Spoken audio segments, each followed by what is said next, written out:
Good morning students. Now we will continue the next part of this chapter, education. इसमें हम पढ़ रहे थे बेस ऑफ मॉडर्न डेवलपमेंट के बारे में। किसी भी कंट्री के इकोनॉमी के डेवलपमेंट के लिए क्या क्या इंफ्रास्ट्रक्चर्स ज़रूरी हैं, उनमें हमने road, railway, air transport, ports, communication, power, health पढ़ा। अब नेक्स्ट जो हमें पढ़ना है वो है एजुकेशन। एजुकेशन एक इम्पॉर्टेंट सर्विस है जो एक हर व्यक्ति के स्किल को निकाल के लाता है, उसकी कुशलता को बढ़ाता है। एजुकेशन और इसकी एक्सेसिबिलिटी कॉमन मैन तक सोशल और इकोनॉमिक डेवलपमेंट के लिए बेस देता है। किसी भी सोसाइटी में एक एजुकेटेड व्यक्ति स्किल्ड बन सकता है और जो नेशन की प्रोडक्टिविटी में अपना योगदान देता है ना। तो इंडिपेंडेंस के टाइम पर लगभग 1957 में इंडिया का लिटरेसी रेट 18.33% था, जो कि अब बढ़कर के 64.8% हो चुका है। और ये पॉसिबल है कि गवर्नमेंट जो स्टेप ले रही है वो उसके थ्रू पूरे देश में लिटरेसी का रेट बढ़ रहा है। स्टेट गवर्नमेंट्स भी उनको फॉलो कर रही हैं।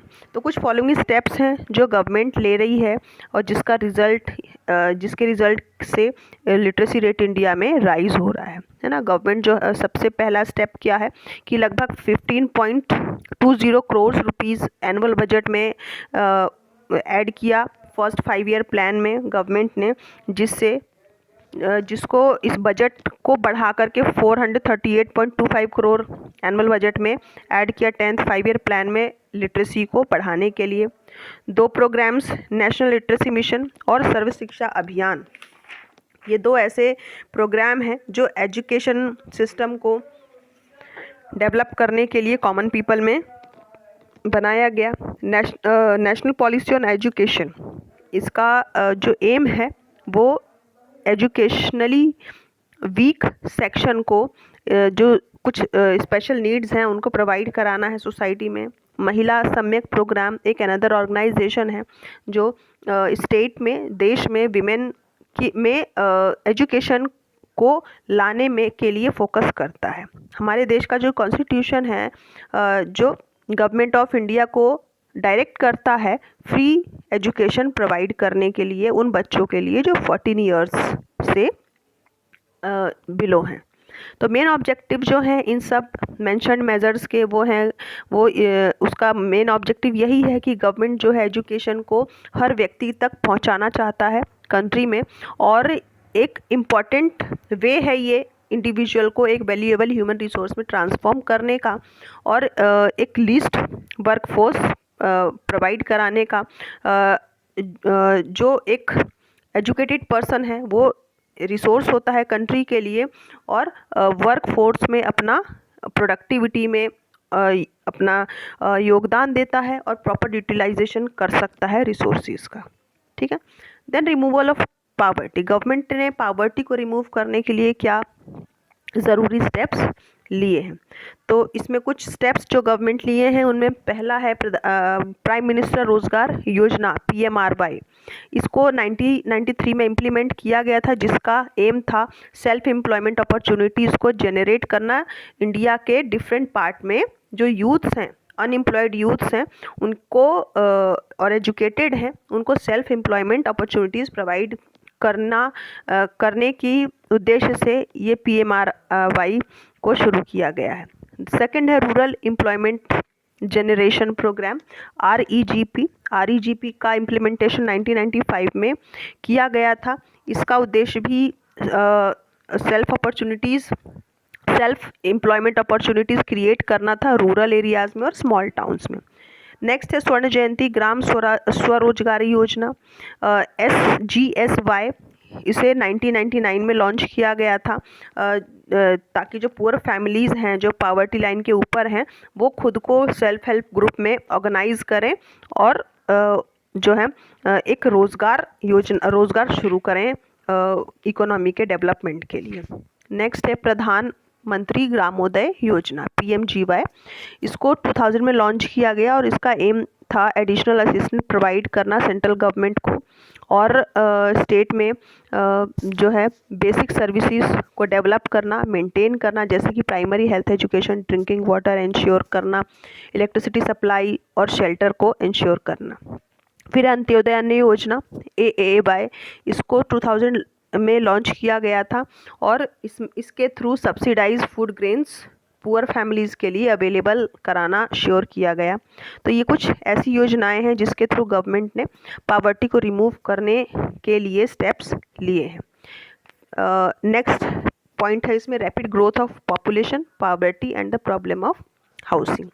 गवर्नमेंट ने बहुत सारी पॉलिसीज़ बनाई हैं, लेकिन फिर भी हमारे देश में पॉपुलेशन, पॉवर्टी और हाउसिंग की प्रॉब्लम बहुत तेज़ी से बढ़ रही है। जो पुअर का एक बहुत बड़ा वर्ग यहाँ बढ़ता सोसाइटी में क्रिएट होता जा रहा है। ये जो पुअर पीपल हैं वो अपनी ज़रूरतों को, मिनिमम बेसिक रिक्वायरमेंट्स को फुलफ़िल नहीं कर पाते हैं और उनको हाउसिंग फैसिलिटी रहने के लिए उनके पास घर भी नहीं होते हैं। तो रूरल और अर्बन एरियाज़ में हाउसेस प्रोवाइड कराने के लिए हाउसिंग और अर्बन डेवलपमेंट कॉरपोरेशन ने एक मेजर रोल प्ले किया है। ये हर सेक्शन के लोगों को रूरल और अर्बन एरियाज़ में हाउसिंग फैसिलिटी प्रोवाइड कराते हैं। 1996 में national slum development programme implement किया गया, जिसने कम्युनिटी इंफ्रास्ट्रक्चर को प्रोवाइड किया और साथ ही दूसरे जो रिलेटेड फैसिलिटीज़ हैं एजुकेशन और हेल्थ के फील्ड में इन्हें प्रोवाइड कराने के लिए स्टेप्स लिए। जितने भी डेवलपमेंट्स हैं हमारे आसपास जो हो रहे हैं वो सोशल और इकोनॉमिक इंफ्रास्ट्रक्चर के थ्रू ही अचीव किए गए हैं और जिसे गवर्नमेंट ने प्रोवाइड किया है। प्राइवेट सेक्टर जो है प्रॉफिट बनाने में, प्रॉफिट मेकिंग के लिए मोटिव करता है। प्राइवेट सेक्टर का जो पूरा ध्यान होता है, जो मोटिव है टोटल, वो है प्रॉफिट मेकिंग, जबकि पब्लिक सेक्टर का मोटिव होता है कि जो वेलफेयर एक्टिविटीज़ को अंडरटेक करना। जो सोसाइटी में रहने वाले सभी लोग हैं, पीपल हैं, उन सब के लिए एक वेलफेयर सोसाइटी क्रिएट करना। तो पब्लिक सेक्टर और प्राइवेट सेक्टर में यही अंतर है। इस तरीके से जो गवर्नमेंट है वो एक इम्पॉर्टेंट रोल प्ले करती है इंफ्रास्ट्रक्चर को डेवलप करने में, सोशल इकोनॉमिक डेवलपमेंट को डेवलप करने में और साथ ही कंट्री में प्रॉस्पेरिटी लाने में। ठीक है, पब्लिक और प्राइवेट सेक्टर के बारे में हम पढ़ते हैं। इंडस्ट्रीज़ के स्फेयर में हमारा जो देश है वो मिक्स्ड इकोनॉमी को फॉलो करता है। इस तरह की इकोनॉमी में जो कंट्रोल है इंडस्ट्रीज़ का वो ना तो कम्प्लीटली गवर्नमेंट के हाथ में होता है और ना ही प्राइवेट बॉडीज़ के हाथ में होता है। जो बड़ी बड़ी इंडस्ट्रीज़ हैं उसे पब्लिक और प्राइवेट दोनों ही सेक्टर मिलकर के कंट्रोल करते हैं। पहले हम पब्लिक सेक्टर के बारे में पढ़ते हैं। इंडिपेंडेंस के टाइम पर जब हमारा देश आज़ाद हुआ था तो कुछ ही बड़ी बड़ी इंडस्ट्रीज़ थी जो इंडस्ट्रियल डेवलपमेंट के लिए ज़रूरी थी और यहाँ अब ज़रूरी था कि बड़े बड़े इन्वेस्टमेंट इनमें की जाएं। तो गवर्नमेंट ने डिसाइड किया कि वो अपने कंट्रोल में कुछ इंडस्ट्रीज़ सेटअप करेंगी और उसका कुछ एग्जांपल्स जो हैं वो हैं Bharat heavy electrical limited BHEL, oil and natural gas corporation ONGC, national thermal power corporation NTPC और इंडियन रेलवे कंस्ट्रक्शन कंपनी। ये वो सारी इंडस्ट्रीज़ हैं, बिग इंडस्ट्रीज़ हैं जिसे गवर्नमेंट ने इंडिपेंडेंस के बाद सेटअप किए हैं पब्लिक सेक्टर में। देन प्राइवेट सेक्टर जो है मोस्टली इंडस्ट्रीज़, वो सारी इंडस्ट्रीज़ इसमें इंक्लूड होती हैं जिसमें कंज्यूमर गुड्स प्रोड्यूस किए जाते हैं। यहाँ पर इनका मोटिव प्रॉफिट मेकिंग होता है और कंपटीशन को इंटेंस करना होता है। प्राइवेट कंपनीज़ जो है वो जानती हैं कि वो केवल अपनी गुड्स की क्वालिटी पर ही सरवाइव कर सकती हैं बिकॉज कंपटीशन है यहाँ पर हर प्राइवेट कंपनी का एक दूसरे के साथ। तो इसका रिज़ल्ट ये है कि वो बेटर परफॉर्म करने की कोशिश करती हैं पब्लिक सेक्टर से। तो प्राइवेट सेक्टर के कुछ एग्जांपल जो इंक्लूड है वो है Procter and Gamble, Hindustan Lever Limited, Reliance, Godrej, ये सब प्राइवेट सेक्टर की कंपनीज़ हैं जो इकोनॉमी के डेवलपमेंट में अपना योगदान दे रही हैं। Small scale and cottage industries क्या होती हैं? गवर्नमेंट को जब ये फील हुआ कि स्मॉल स्केल इंडस्ट्रीज़ और कॉटेज इंडस्ट्रीज़ का डेवलपमेंट भी एम्फेसाइज करना ज़रूरी है। कॉटेज इंडस्ट्रीज़ जो है mainly ropes, toys, clay, wooden articles, इस तरह की चीज़ों को प्रिपेयर करने के लिए सेटअप की जाती हैं और जनरली वर्कर्स इसे जनरली वर्कर्स अपने घर में ही सेटअप करते हैं और उनकी फैमिली ऑक्यूपेशन ये एक तरह से उनके लिए बन जाता है। स्मॉल स्केल इंडस्ट्रीज़ जो हैं इसके लिए लिमिटेड कैपिटल की ज़रूरत होती है और बहुत ही कम संख्या में वर्कर्स इसमें होते हैं। ये जो इंडस्ट्रीज़ होती हैं ये एम्प्लॉयमेंट प्रोवाइड कराती हैं और डेवलपमेंट में हेल्प भी करती हैं बैकवर्ड रीजन्स को। इनफैक्ट जो कुछ ऐसे प्रोडक्ट्स हैं